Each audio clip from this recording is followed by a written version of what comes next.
Hi, Lori the Insurance Warrior here. We accept insurance networks as though they were a fact of life. They aren't. There was a time before networks. For doctors and patients, it was a better time.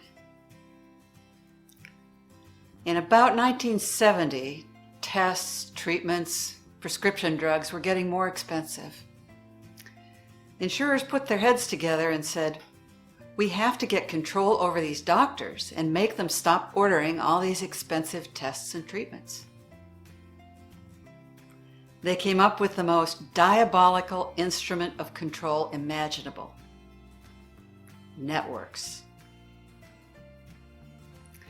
Before 1970, the new doctor would finish his medical education, come out into the world, and start building a practice. He'd meet and greet at church. He'd join the Rotary Club. He'd ask his patients to refer their friends and relatives. It was a time-consuming process and difficult. Not all doctors were successful at it. Then, in about 1970, the insurer came to the new doctor and said, "Guess what? You don't have to build a practice anymore. We've invented a new thing called networks. The patient will only be allowed to see doctors who are in the network. It's a ready-made clientele."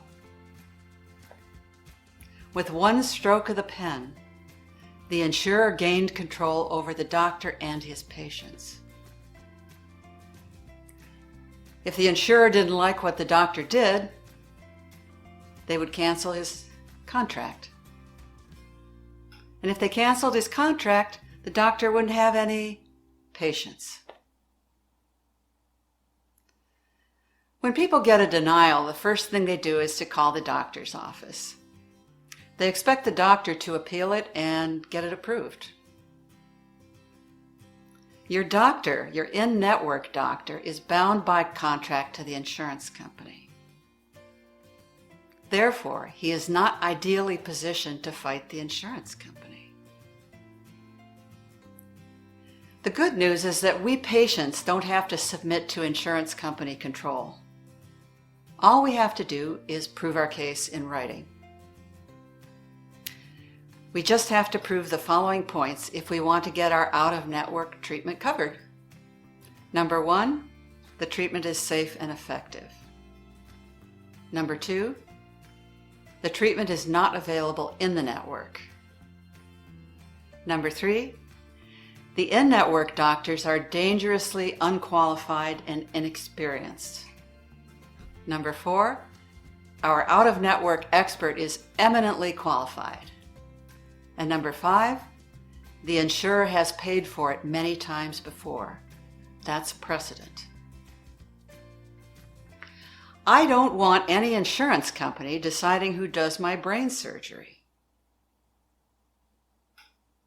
You don't have to submit to insurance company control.